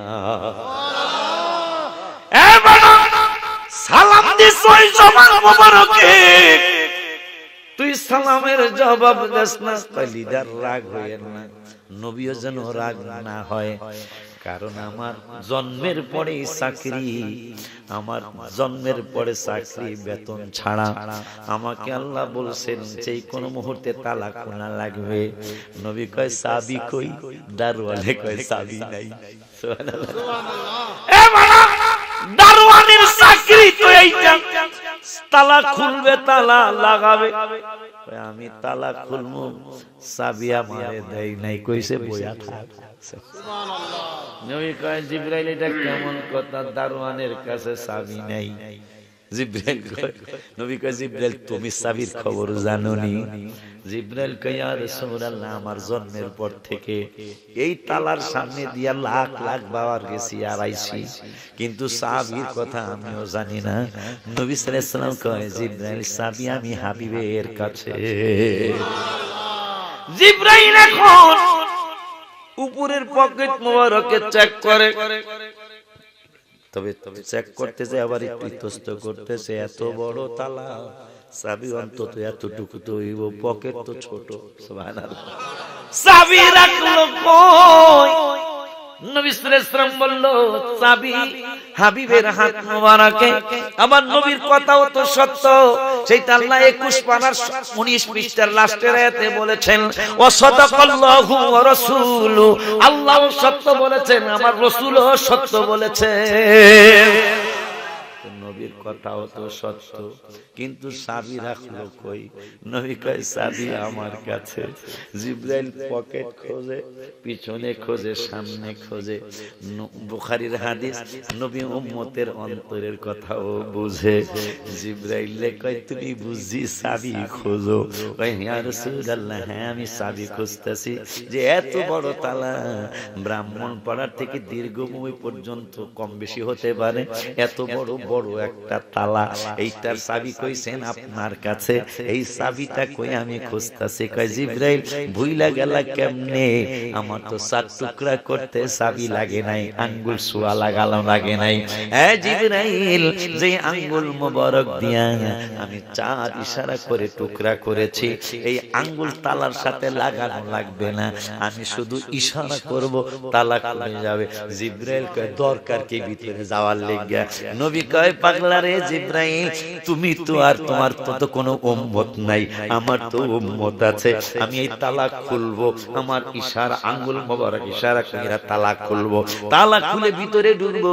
ভিতরে ঢুকে যদি দেখি আমার উম্মতের বিরুদ্ধে কোনো কিছু আছে, কারণ আল্লাহ তো বলেছে আমার ব্যাপারে বিল মুমিনিনা রাউফুর রহিম, আমি মুমিনদের জন্য দয়ালু। সুবহানাল্লাহ। এই যে আমি ভিতরে ঢুকবো, ভিতরে ঢুকে যদি দেখি আমার উম্মতের বিরুদ্ধে কিছু আছে, আমার উম্মতের বিরুদ্ধে যদি কোনো কিছু দেখি, সঙ্গে সঙ্গে ওই জায়গায় আমি সেজদা দিয়ে ফেলবো। সেজদা দিয়ে আমি ওই পর্যন্ত মাথা মোবারক উঠাবো না, যতক্ষণ পর্যন্ত আমার আল্লাহ আমার উম্মতের এই ব্যাপারটা নিষ্পত্তি না করে। জিব্রাইল তাইলে যাইতে পারে। সুবহানাল্লাহ। ওই নূরের নবী সাল্লাল্লাহু তাআলা আলাইহি ওয়াসাল্লাম ছোট্ট বাবুদেরকে জিগায়, তোমরা এই রাস্তার মধ্যে সকালবেলা এই মদিনার রাস্তায় তোমরা পানি নিয়ে দাঁড়িয়ে রয়েছো, এটা কেন রে বাবা? ইয়া রাসূলুল্লাহ সাল্লাল্লাহু আলাইহি ওয়াসাল্লাম আপনার হাত মোবারকের কথা আমরা শুনেছি, আপনার আঙ্গুল মোবারকের কথা শুনেছি, অনেক বরকত, আপনি একটু ছোঁয়া লাগাই দেন। তো ছোঁয়া লাগাইলে কি হবে? এই পানি আমরা নিজেরা খাবো, আমাদের জাহান শক্তি বাড়বে, আমাদের দাদা দাদিকে খাওয়াবো, নানা নানিকে খাওয়াবো। কেন? যে হাত মোবারকের ছোঁয়ায় অল্প একটুখানা হাজার হাজার মানুষ খায়, আর ওই হাত মোবারকের সরাসরি ছোঁয়ায় এই পানি। আবু বকর সিদ্দিক আসতেছে, মনে আছে না? আমার সারণ লাগে আর পারবো না বাবারা। এই যে সেজদার কথা আসলো, এই সেজদার কথা আমেরিকার বিজ্ঞানীরা গবেষণা করলো যে মহিলারা পুরুষরা যদি জানতো যে সেজদা দিলে চেহারা সুন্দর হয়ে যায়, সুবহানাল্লাহ বলবেন না? যে লম্বা লম্বা সেজদা করলে আল্লাহর কুদরতি কদমে লম্বা লম্বা সেজদা করলে মানুষের প্রসাধনী কিনা লাগে না, ফেরান লাভলি মাখা লাগে না, তিব্বত সোনো মাখা লাগে না, বিভিন্ন প্রসাধনী ব্যবহার করা লাগে না। আমেরিকার খ্রিস্টান বিজ্ঞানীরা গবেষণা করেছে লম্বা লম্বা সেজদা করলে চেহারা সুন্দর হয়ে যায়, চেহারায় লাবণ্য ফিরে আসে। আজকে মুসলমানের ছেলে মেয়ে নামাজ পড়তে চায় না, কথা বলেন না বাবা, কথা বলেন না। ওই আল্লাহ সুবহানাহু ওয়া তাআলা দুষ্ট হাবিবুল্লাহ সাল্লাল্লাহু আলাইহি ওয়াসাল্লামের কাছে আবু বকরের ক্ষুধা লাগছে, স্ত্রীকে বলল খানা কি কিছু আছে? কয় খানা তো নাই। কই তাইলে আমি হাবিবের দরবারে। নবী সাল্লাল্লাহু আলাইহি ওয়াসাল্লাম দেখতে পেলেন আবু বকর সিদ্দিক আসতেছে। নবী সাল্লাল্লাহু আলাইহি ওয়াসাল্লাম বের হয়ে গেলেন, আবু বকরকে সাক্ষাৎ দিতে হবে। রাস্তার মধ্যে দেখা হওয়ার সাথে সাথে আবু বকর, তোমার কি ক্ষুধা লেগেছে? সুবহানাল্লাহ। আবু বকর সিদ্দিক রাদিয়াল্লাহু তাআলা আনহু বললেন, ইয়া রাসূলুল্লাহ সাল্লাল্লাহু আলাইহি ওয়াসাল্লাম, নাম, ইয়েস, হ্যাঁ আমার ক্ষুধা পেয়েছে। নবী সাল্লাল্লাহু আলাইহি ওয়াসাল্লাম বললেন, তাহলে চলো তোমাকে নাইঘরের চেয়ারম্যান, কথা ঘটনা তো মক্কা মদিনা, নাইঘরের চেয়ারম্যান জসিমউদ্দিনের বাড়ি তোমাকে নিয়ে যাই। একজন সাহাবীর কথা বলছে, চলো সাহাবীর এক বাড়ি তোমাকে খাওয়াবো। একটু পরে আবু বকর চোখের পানিগুলি ছেড়ে দিয়ে বলে, রাসূল গো, ইয়া রাসূলুল্লাহ সাল্লাল্লাহু আলাইহি ওয়াসাল্লাম, নবীজি আমার পেট ভরে গেছে। নবী সাল্লাল্লাহু আলাইহি ওয়াসাল্লামকে এখনো তোমারে খাওয়াইলাম না, তুমি বললে ক্ষুধা লেগেছে, আর আমি বললাম জসিম চেয়ারম্যানের বাড়ি তোমারে নিয়ে যাব, আমার সাহাবীর বাড়ি নিয়ে যাব। তুমি দিকো তোমার ক্ষুধা নাই, পেট ভরে গেছে, কোথায় খাইলা? ইয়া রাসূলুল্লাহ সাল্লাল্লাহু আলাইহি ওয়াসাল্লাম, খোদার কসম, ইয়া নবী, মায়ের নবী গো, আল্লাহর কসম করে বলে দেই, আমি ক্ষুধা পাওয়ার সাথে সাথে আপনার কদম মোবারকে আমি আসছি, কদম মোবারকে আসছি, কদম মোবারকে আইসা আপনি যখন বললেন জসিম চেয়ারম্যানের বাড়ি আমার নিয়ে যাবেন, খোদার কসম গো নবী, আমি একটাবার আপনার নুরানি চেহারা মোবারকের দিকে তাকাইলাম, একটাবার তাকাইতে দেরি আমার এত ক্ষুধা, একটাবার আপনার চেহারা মোবারকের দিকে তাকাইলাম, আমার একটুও ক্ষুধা নাই, পুরোপুরি পেট ভরে গেছে। শুধু কি তাই, নবীজির স্ত্রী উম্মে হাবিবা রাদিয়াল্লাহু তাআলা আনহা, আমাদের আম্মা জান আবু সুফিয়ান রাদিয়াল্লাহু তাআলা আনহুর মেয়ে, আবু সুফিয়ান রাদিয়াল্লাহু তাআলা আনহুর অনেক আগে আম্মা জান উম্মে হাবিবা রাদিয়াল্লাহু তাআলা আনহা তিনি ঈমান এনেছিলেন, মুসলমান হয়েছিলেন। আবু সুফিয়ান মনে মনে কয়, আমি যার বিরোধী আর আমার মেয়ে তার পক্ষে, তাও আবার তার স্ত্রী হয়ে গেল, মুসলমান হয়ে গেল। এই চিন্তা করে আবু সুফিয়ান, কারণ বাবারা মেয়ের জন্য একটু দুর্বল, মেয়েরাও বাবাকে একটু বেশি ভালোবাসে আর ছেলেরা মাকে একটু বেশি ভালোবাসে, এটা নিয়ম চলে আসছে বাবা। আবু সুফিয়ান রাদিয়াল্লাহু তাআলা তখন ঈমান আনেন নাই, তিনি মেয়েকে দেখতে যাবেন, সাহাবীদের কেমন আকীদা রাসূলের ব্যাপারে বাবা। আমাদের মা উম্মে হাবিবা রাদিয়াল্লাহু তাআলা আনহা, আবু সুফিয়ান রাদিয়াল্লাহু তাআলা তখনও ঈমান আনেন নাই, মেয়েকে এক নজর দেখার জন্য গেলেন। নবী সাল্লাল্লাহু আলাইহি ওয়াসাল্লাম হুজরা মুবারকে নাই, এমন অবস্থায় আম্মা জান উম্মে হাবিবা রাদিয়াল্লাহু তাআলা আনহা খাট মুবারক থেকে, চকি মুবারক থেকে কম্বল মুবারক উঠাইতেছেন। আবু সুফিয়ান রাদিয়াল্লাহু তাআলা মুস্কি মুস্কি হাসি মাইরা কয়, মা তোরে ধন্যবাদ, তোকে মেনি থ্যাঙ্কস। কয় আব্বা কেন থ্যাঙ্কস দিচ্ছ? কয় বাবারে মনে হয় আসলে তুমি অনেক ভালোবাসো। কয় কেমনে বুঝলা? কয় মনে হয় কম্বলটা পুরান হয়ে গেছে, তুমি যেহেতু কম্বল উঠাইতেছো, আমার মন বলতেছে বাবারে দেখা শ্রদ্ধা আসছে তোমার, যদি তুমি মুসলমান, আমি বাবা তোমার বিধর্মী, তারপর বাবার কথা মনে হয়ে তুমি বেয়াদবি না করে আদব দেখায় তুমি কম্বল মোবারক উঠাচ্ছ।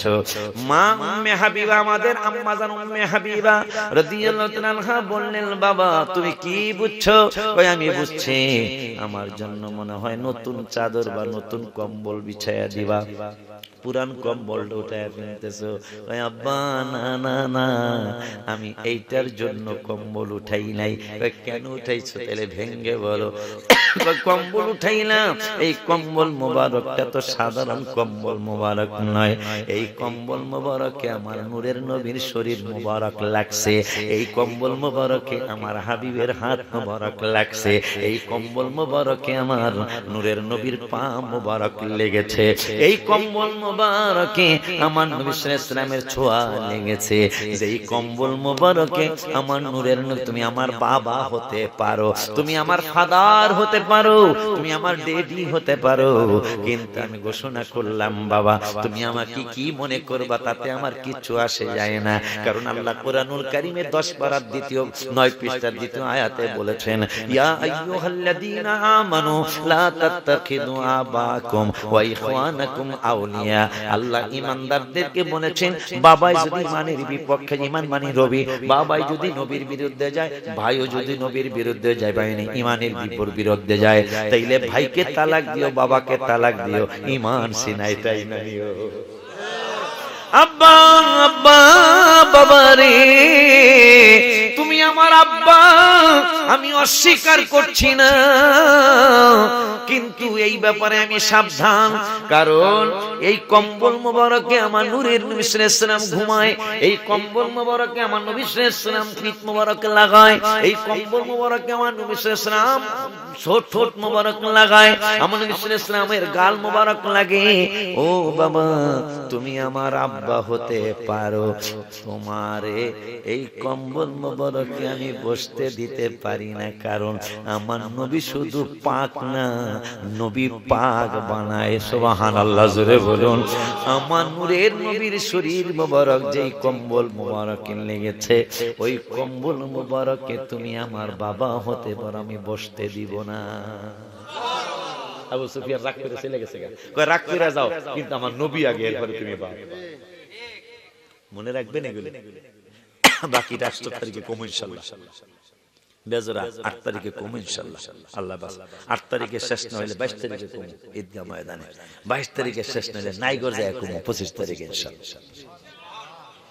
আব্বাজান আমার এই দরবারে যারা আছে, ভক্ত যারা আছেন, অনুরোধ করব পায়ে হাত রেখে বলে যাব, নামাজটা পড়বেন, নামাজ পড়বেন, বাবা মাকে খেদমত করবেন, পরের হক নষ্ট করবেন না।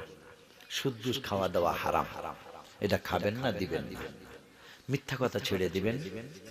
এরপরে যতদিন আল্লাহ হায়াত রাখে পৃথিবীর জমিনে, যতদিন আল্লাহ হায়াত রেখেছেন, হায়াত আছে, ততদিন সুন্নি জামাতের পতাকা তলে থাকবেন।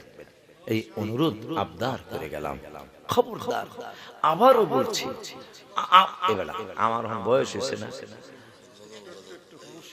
গজল কইলে, গজল যদি গজল কইলে মাদ্রাসায় 1 বস্তা করে সিমেন্ট দেওয়া লাগবো। দোয়া কইরেন।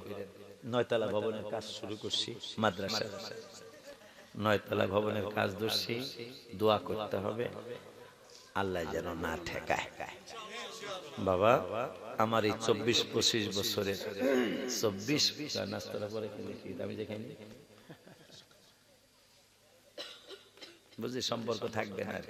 14 বছর আগে আইছিলাম আর আহি নাই।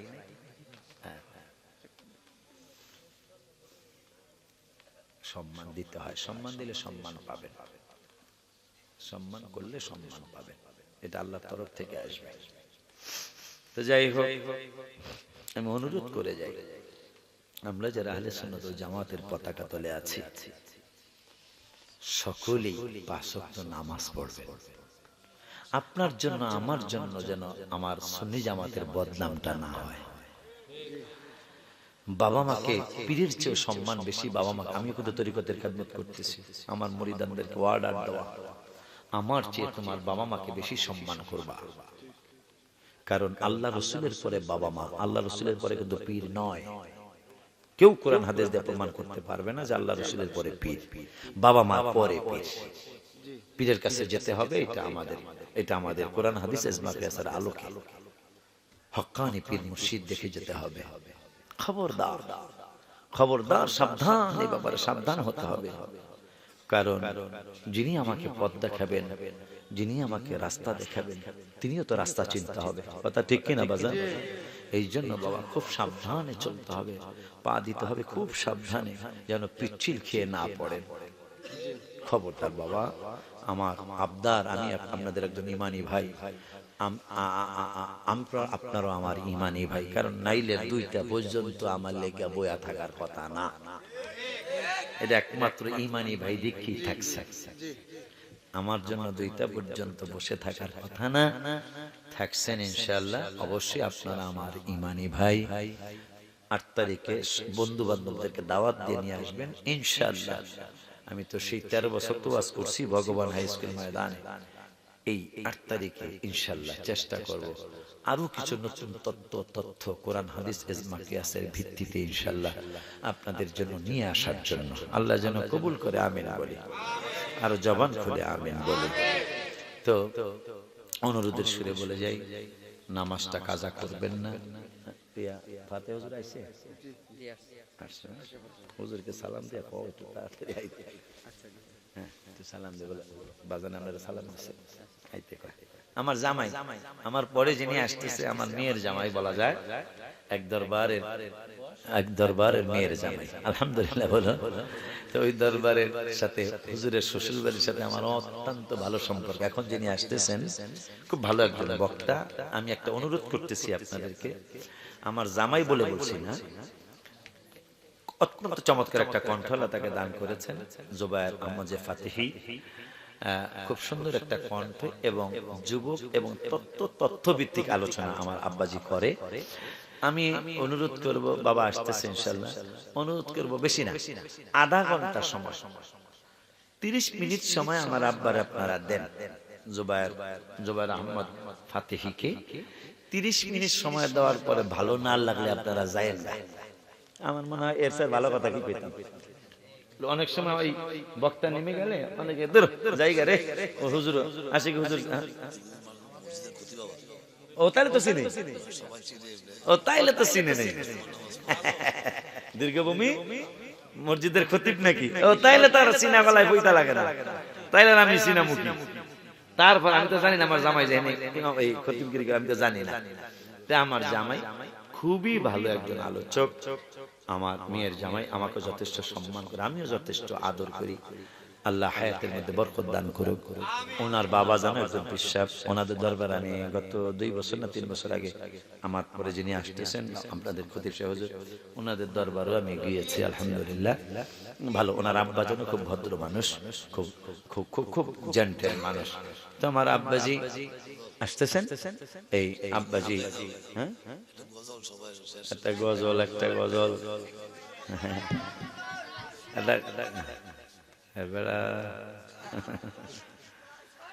এটা গজলটা জানি কি শুরুটা মনে আছে না? একজন কইছে অলিদের অলি জানি গাউসুল আজম জিলানী, আর একজন কইছে একটা মুর্শিদি। হ্যাঁ বুঝছি, এখন পুরাপুরি মনে নেই আমার। তাই যাই হোক, কই অলিদের অলি যিনি গাউসুল আজম জিলানী, অলিদের বাগদাদে জন্ম কুতুবে রাব্বানি, গাউস বাগদাদে জন্ম কুতুবে,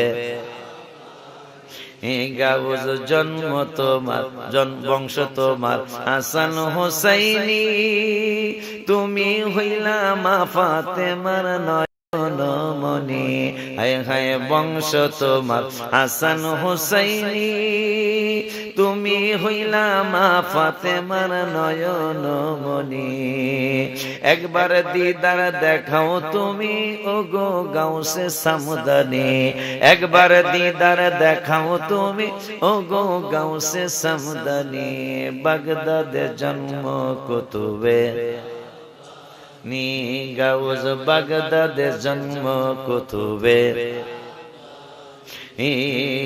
অলিদের অলি তিনি গাউসুল আজম জিলানী, অলিদের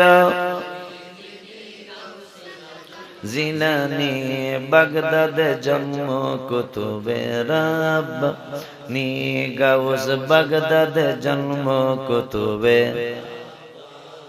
মাশাআল্লাহ মনে আছে তো, দেখা যায় পারতেছে, দেখা যায়।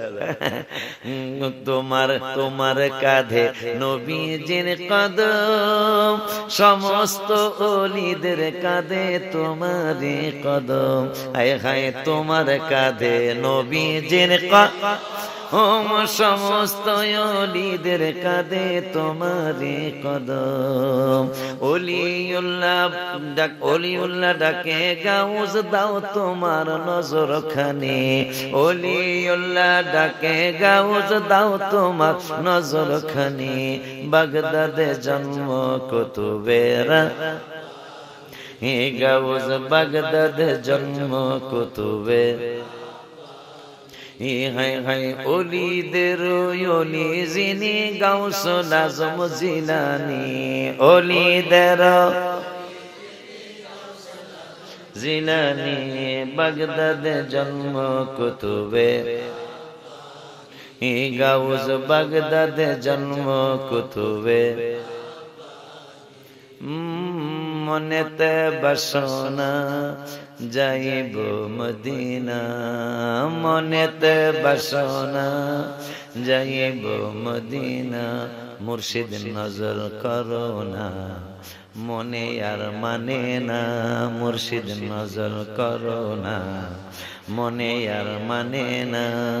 তুমি একটু নজর দিলে নিয়ামত আমার অনেক মিলে, তুমি একটু নজর দিলে নিয়ামত আমার অনেক মিলে।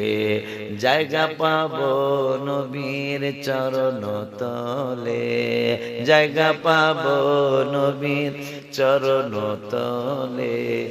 দয়া করবেন দয়াল রাব্বানা, মনেতে বাসনা যাইব মদিনা, মনেতে যাইব মদিনা। মুর্শিদ নজর করো না মনে আর মানে না, মুর্শিদ নজর করো না মনে আর। আব্বা জানেরা, বাবা জানেরা, অনুরোধের সুরে আপনাদেরকে আবদার করে যাই, একদিন আমরা থাকবো না বাবা নাকি? আমাকে ঢাকার সিদ্ধান্ত হইলে আমরা থাকতাম না, জামুগা কবরে কুমিল্লা।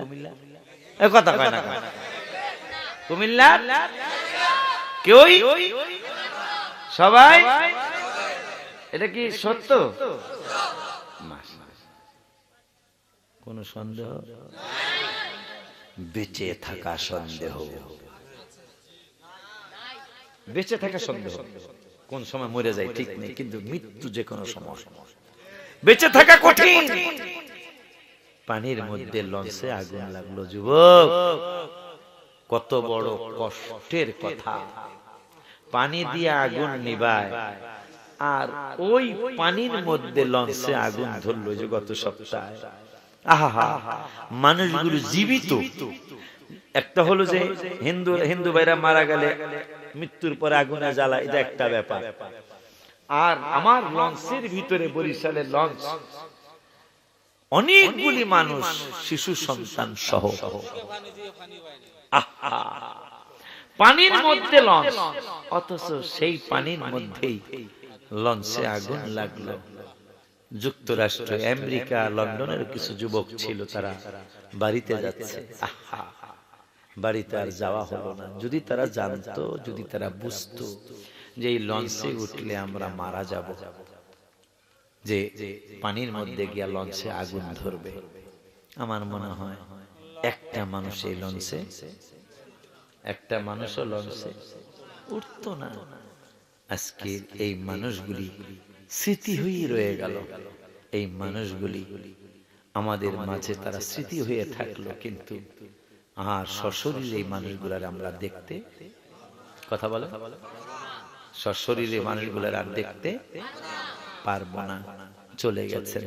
ঠিক ঠিক আমাদেরও কিতাবে আসছে, প্রতিদিন আজরাইলকে 3 বার আমাদেরকে দেখে। কয়বার? প্রতিদিন আজরাইল, যেই ব্যক্তি আমাদের জান কবজ করবে, রুহুটা বের করবে, এই আজরাইল কমপক্ষে প্রতিদিন 3 বার আপনাকে আমাকে একটু দেখে, যে এর ব্যাপারে সিদ্ধান্তটা কি। সুবহানাল্লাহ পড়বেন না? এক কবে মারা যাবে, কবে তার সিগন্যাল আসবে। এই জন্য আজরাইল প্রতিদিন 3 বার আপনাকে আমাকে দেখে। এই মাটি কি বলে জানেন? এই মাটি, যেই মাটির উপর দিয়ে আপনি আমি চলতেছি, এই মাটি প্রতিদিন আপনাকে ডেকে ডেকে বলে, যত পারো মজা করে নাও, যত পারো মজা করো, কিন্তু আমার পেটে কিন্তু তোমার একদিন আসতে হবে। আমার পেটে তুমি যদি আল্লাহ রাসূলকে সন্তুষ্ট করে রাজি করে আসতে পারো, তাহলে আমি তোমার সাথে ঠিকই ভালো আচরণ করব। যেমন আম্মা জান আয়েশা সিদ্দিকা রাদিয়াল্লাহু তাআলা আনহা নবী সাল্লাল্লাহু আলাইহি ওয়াসাল্লামকে প্রশ্ন করলেন, নবী গো, আপনার জবান মোবারকে শুনেছি যে কবরে নাকি সকলকে চাপ দিবে, এটা কি আপনার ছোট্ট বাবু ইব্রাহিম রাদিয়াল্লাহু তাআলা, আপনার ছেলে ইব্রাহিম রাদিয়াল্লাহু তাআলা আনহুকে কি মাটিতে চাপা দিয়েছে বা দিবে? আম্মা জান আয়েশা সিদ্দিকা রাদিয়াল্লাহু তাআলা আনহার প্রশ্নের উত্তরে নবী সাল্লাল্লাহু আলাইহি ওয়াসাল্লাম বললেন, আয়েশা, হ্যাঁ, আমার ইব্রাহিমকে মাটি চাপা দিয়েছে। সুবহানাল্লাহ পড়ুন, আমার ইব্রাহিমকে মাটি চাপা দিয়েছে। আম্মা জান আয়েশা বলেন, আমাকে কি চাপা দিবে মাটিতে? নবী সাল্লাল্লাহু আলাইহি ওয়াসাল্লাম বলেন, হ্যাঁ, তোমাকেও চাপা দিবে। তো ইয়া রাসূলুল্লাহ সাল্লাল্লাহু আলাইহি ওয়াসাল্লাম, আপনি বলেছেন যে এক পাশের হাড় আরেক পাশে ঢুকে যাবে, এত জোরে চাপা দিবে মাটিতে। ইয়া রাসূলুল্লাহ, তখন আমি আয়েশার কি উপায় হবে এবং আমাদের কি উপায় হবে? নবী সাল্লাল্লাহু তাআলা আলাইহি ওয়াসাল্লাম বললেন, আয়েশা, চাপ সবাইকেই দিবে, কিন্তু সকলের চাপ কষ্টের চাপ হবে না, করো করো চাপ হবে। মানুষ অসুস্থ হলে, শরীর ব্যথা করলে, পা ব্যথা করলে, হাত ব্যথা করলে, আর একজন কিছু খাদেম আছে, কিছু মানুষের, তারা সুন্দর করে আস্তে আস্তে শরীরগুলি মেসেজ করে দেয়, আয়েশা, সকলকে চাপা দিবে কবর, কিন্তু এই কবরের মাটিগুলি গুনাহগারদেরকে চাপা দিয়ে পিষিয়ে ফেলবে, চুলের মতো বানিয়ে ফেলবে। কিন্তু যারা ঈমানদার, আল্লাহকে, রাসূল সাল্লাল্লাহু আলাইহি ওয়াসাল্লামকে সন্তুষ্ট করে কবরে আসবে, এদের চাপাটা হবে ওই রকম মেসেজের মতন। শরীর মেসেজ করলে যেমন আরাম লাগে, এই ঈমানদারদের শরীরের এই চাপাটা হবে এই রকম মেসেজের মতন। তাব্বাজান, এই কবর রেডি হয়ে আছে। কবরের মাটি কিন্তু আপনার জন্য আমার জন্য রেডি। আপনি কি রেডি হয়েছেন? বাবারে, কবর কিন্তু আপনার জন্য আমার জন্য প্রস্তুত। কবর আপনার জন্য আমার জন্য রেডি, কিন্তু আপনি আমি কি কবরের জন্য প্রস্তুত হতে পেরেছি? মনে হয় না। কারণ আমাদের নামাজ পড়তে মনে চায় না, আমাদের রোজা রাখতে মনে চায় না, আমরা সুদ ঘুষ, আমরা কুমিল্লার কথা কইতেছি না, আমরা ফরিদপুরের কথা কই, সুদ ঘুষে ভরা, আমরা ফরিদপুরের কথা কইতেছি। আমরা এদিকে তো এগুলো নাই মনে হয়।